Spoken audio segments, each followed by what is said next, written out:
Hi, everyone, and welcome to the CanadianSME Small Business Podcast. I'm your host, Maheen, and today we are tackling a critical topic, which is cybersecurity for small businesses.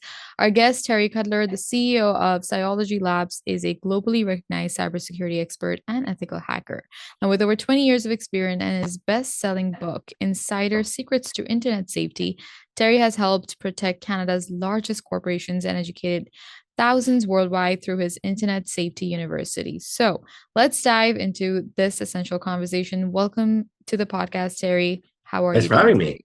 today? Any better than I couldn't handle it. Terry, your work in making cybersecurity accessible is truly inspiring, and we're very excited to learn from you today. Now, to begin our discussion, let's kind of touch base on the cyber threats and the trends because cyber attacks, they are evolving rapidly as businesses embrace digital solutions, and understanding the biggest threats is so crucial to building strong defenses. Terry, what are the most common mistakes businesses make that leave them vulnerable to cyber attacks? I think the biggest one is that they're too small to get hacked, right? They think that, oh, because I have a firewall, I have encryption, I got strong passwords that I'm safe. But they don't realize that hackers aren't trying to waste time trying to hack their firewall and get detected. I mean, why would they? When all they have to do is send an email to one of their employees, have them click on a link that they're not supposed to, and now they become an insider. And most of the Mhm. businesses don't have the proper detection technology in place when there's a hacker in there. And that's why they stay undetected for up to 286 days. That's the average right now. And then once the Wow. hacker's been detected, they don't have the proper response plan to get him out once he's there. Mm, that's a critical point, and I'm sure it's eye-opening for many listeners out there. But Terry, can you share a recent cyber attack case that you worked on and what went wrong? Oh my God, there's a few of them. Well, let's take an example of so we specialize in things like penetration testing and vulnerability assessment and such, right? So when we get in, we can do what's called an adversarial emulation test. The purpose of this test is to purposely just try and hack the network and see what alarms go off. Mhm. And some companies use really well-known vendors. And so we launched over 22,000 attacks and they didn't see anything. All they saw was Kali Linux got updated. They didn't see any of the 22,000 attacks, which means they were blind. And there was a big discussion with that vendor afterwards. So, yeah. And then there was other cases where, let's say, here's a real example.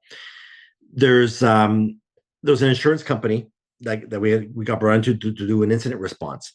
And long story short, we found out that this guy was so cheap that he was downloading pirated software off of torrent. So Oh my he was God. downloading pirated antivirus software, which we later found out was backdoored. So now the Mhm. hackers had access to his computer and a bunch of other computers that he installed the software on. And next, the cyber criminals gained access to his Outlook address book and started emailing all of his contacts an insurance quote, which was password encrypted, but the password was in the email. And he was sending this out to all 3,000 contacts. Oh my Next, the God. customers are looking at this like, oh, what's this? A quote? Oh, there's a password on it. They open up the attachment, and next, some of these customers were actually getting infected. Mm. So there was lawsuits happening after this, and yeah, He's an advocate for cybersecurity today. That's for sure. Thank you, Terry, for shedding light on the vulnerabilities, businesses they often overlook because it's clear that awareness is the foundation of good cybersecurity. And listeners, remember that cybersecurity isn't just optional, it's essential. So start today by identifying the weak spots in your business's defenses. Next, Terry, we'll dive into practical tips for small businesses and individuals to safeguard themselves because cybersecurity, it affects everyone, not Yeah. just IT teams and small businesses and individuals. They need simple actionable steps to protect themselves effectively. What are the top three cybersecurity practices every small business should adopt today? Well, the first thing you need to do is get an audit done. Find out where you are today, where you need to be, where you should be. The other thing is look for things like weak passwords. Like are employees using weak passwords like a John123? Because a lot of times these passwords can be cracked in moments, and a lot of people use the same password ever online. So let me give you an example. They'll go to, let's say, a real estate website, and instead of registering an account with their personal Gmails and whatever, they use their company email, Mhm. and then they put their password in. And next, that real estate website gets hacked, and next, they crack the password, and now they can reuse that combination to try and get access to their corporate inbox. And if that password is the same, like most people use the same password ever online, they'll get access to the inbox, and now they can download the contents of it. And now you've just created a business email compromise. Was this the CEO's inbox, or was it employees, where the hackers can now send phishing emails to other employees and have them click on links they're not supposed to do. Next, the hackers getting deeper and deeper into the environment. So you got to get an audit done, and you need to, of course, put in multi-factor authentication. This is an additional layer, additional security layer, where if somebody gains access to your lousy password and logs into your account, well, now they're going to have a hard time because they can't get past that two-step verification. But there are things today that you can still bypass two-step verification. So there's no silver bullet to stop a hacker. You can only make it as difficult as possible. Then, of course, you got issues with patch management. Companies aren't applying their patches in a timely manner. So if a vulnerability comes out, the cyber criminals have this moment of time they can leverage before you apply that patch, and they can take advantage of it. So that's just some of the steps. Get some awareness. Like you can even do what's called an attack surface analysis. So Right. there's a website that exists called showdown.io that scans everybody online, finds vulnerabilities, and stores in its database. So researchers like us can go in there, pull the information out, and provide you a nice fancy report that shows you, here's what the hackers can see about you online. And here's the next steps, how to fix this all up. So you can get this fancy report, but so can the bad guys access this data. And the biggest difference is they're not going to give you this report. They're going to go and attack you. Well, these tips, they're simple, but they're so impactful for everyday protection. So thank you for that, Terry. But how can individuals without technical knowledge recognize and respond to these phishing attempts? Yeah, well, that's the big challenge right now, is that who's going to want to hack me? I'm small fish, Mm, but they're the biggest target, and employees need to understand that awareness training is the key here. You need to learn how to identify a phishing email. So, for example, look at who's the sender. Where's it coming from? Is it legit? Is Does it say "Dear Customer," which could be too generic? Make sure you update your invoice now. There's an urgency in there. If there's an attachment, it could be weaponized. There's so many things that can go wrong in an email. So the average person receives over 100 emails a day, and a mhm. few of those could be weaponized. And it just takes one email to get past your defenses. So that's why you need to have proper what's called EDR technology, endpoint detection and response technology, that can look at weird behaviors happening in the environment, which this is a step up from regular antivirus. Because in a lot of cases, you could be receiving an email with, let's say, a Word document attached. Like, oh, what's this? You open it up, and now all of a sudden Word is opening up a command prompt, and now it's doing PowerShell commands, which is not normal activity. So this technology will cut that off and block the attack from occurring. Right. Thank you, Terry, for making cybersecurity so approachable for everyone, regardless, of their technical expertise. And these are the small steps that can protect businesses and individuals alike. And to our listeners, please start small, secure your passwords, update your systems, and stay informed. Because cybersecurity, at the end of the day, it's not a journey; it's quite a destination, right? Yeah. Um, You need next, to also make sure you have your proper incident response plans in place. right?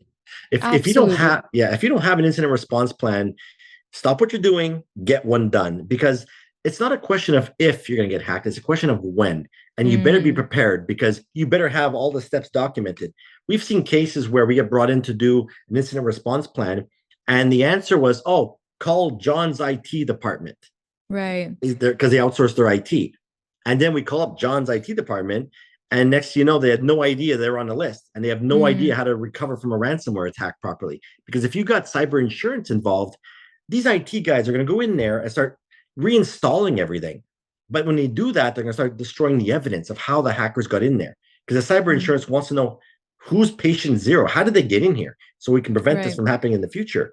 But all that evidence is going to be gone.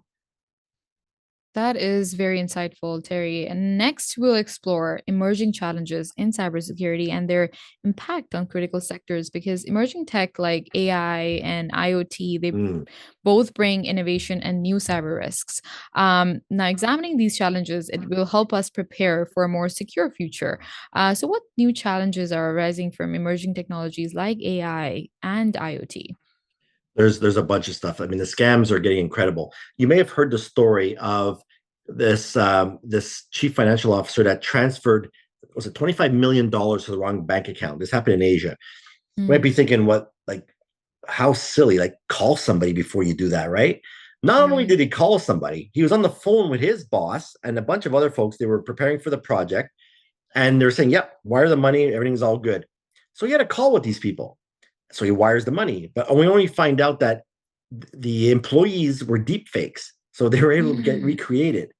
So how do you combat these types of attacks? So when I was talking to some AI specialists, they're like, "Oh yeah, there's some way you can find out if it's a human element because there's like pixelization in the tongue." But so what am I supposed to ask you to say every time I'm going to talk to you? So there has to be some advanced awareness training for those types of attacks. It's really fascinating how innovation creates both opportunities and vulnerabilities. But how do you see cybersecurity evolving in critical sectors, Terry, like healthcare and energy?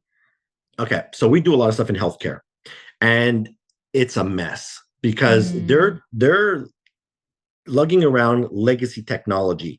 Like we're still dealing with Windows XP. You might be thinking, right, who on earth still uses that? Like, why?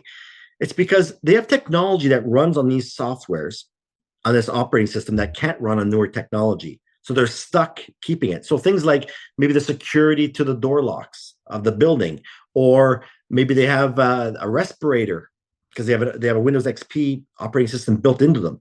So the only way to upgrade those systems is to actually replace the physical unit, which could be hundreds of thousands of dollars. right. And then not only that, the systems have to remain online 24 by 7 because maybe someone's life is at stake. So you've got Windows XP in there. You got outdated software. The patching is incredible. Like there's last time a patch could be updated was like 8 months ago. So and they can't necessarily apply a patch because it's going to reboot the server, and now it's going to knock a system offline. So it's extremely difficult to work in those types of environments. And the only way to get around that is to make sure multi-factor authentication is turned on. Make sure you do proper network segmentation. So Right. if an attacker gets in, he can't see the whole environment. He can only see his little section. So you need to make sure that's all protected. And of course, you got to get audits done. Find out where you are and find how you can prioritize the critical vulnerabilities to get those things fixed. No, it's really clear that businesses they need to stay ahead of the curve to really remain secure. And Terry, your insights into future challenges are both eye-opening and motivating. Now we'll shift gears to exploring your inspiring career journey in cybersecurity because every expert they have a unique journey. They're filled with challenges, filled with milestones. And Terry, your career offers valuable lessons and inspiration in the field of cybersecurity. So what inspired you to pursue a career in cybersecurity and what keeps you motivated? Okay, so I've been in IT for over 30 years, and I know it doesn't show yet, but um, I so the last big company I worked for was called Novell. So those of that my Mm, age don't know this software company. So back in 2003, 2004, I started getting inspired by watching shows like CSI and 24. Remember Jack Bauer? I was like, how right. does how does Chloe O'Brien break in all these systems so fast? And that's when I found out there was a course called the Certified Ethical Hacker. So, Mhm. so I begged my boss to send me to this course. So I went to Washington. I trained with the FBI, the CIA, Navy SEALs. They were in my class, and we learned how the hackers are getting in. And so, armed with that knowledge, I felt it was my duty to train the general public on how to keep safe online. So, fast forward to today, I'm usually a go-to person for most of the media outlets across Canada. So, whenever there's a data breach or something goes on, I'm on Global News, CTV, whatever it is. I've won some of the biggest industry awards like IFSEC Global, Cybersecurity Educator of the Year, blah, blah, blah.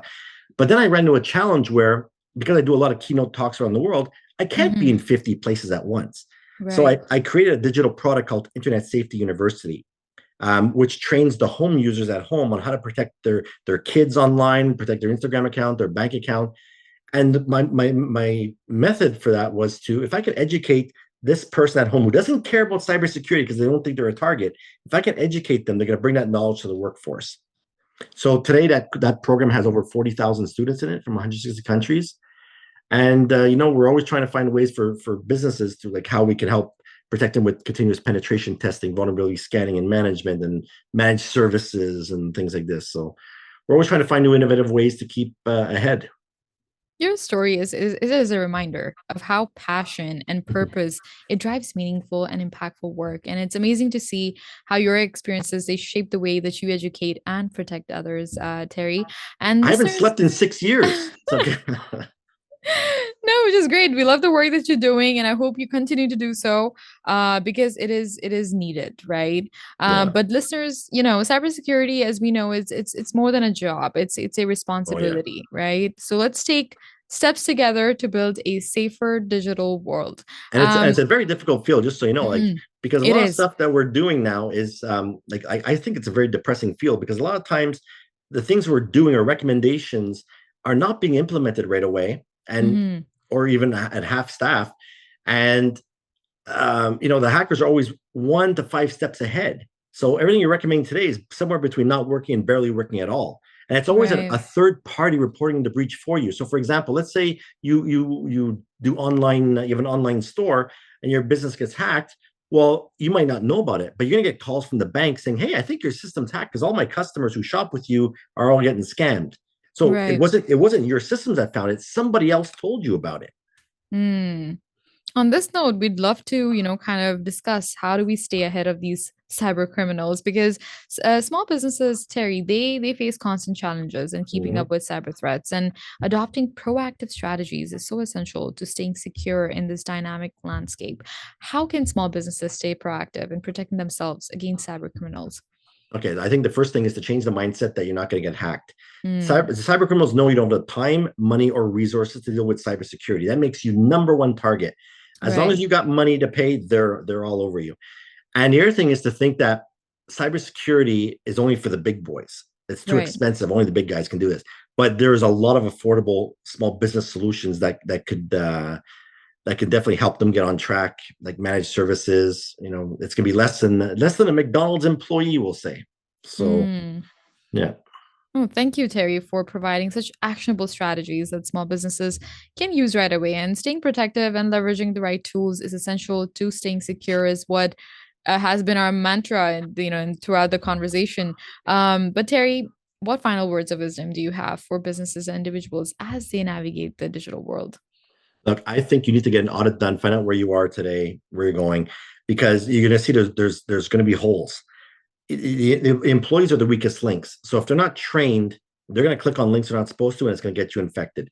Mm-hmm. Make sure your patch management is functional. Also, make sure you find out who has access to your network. Here's another example, another story.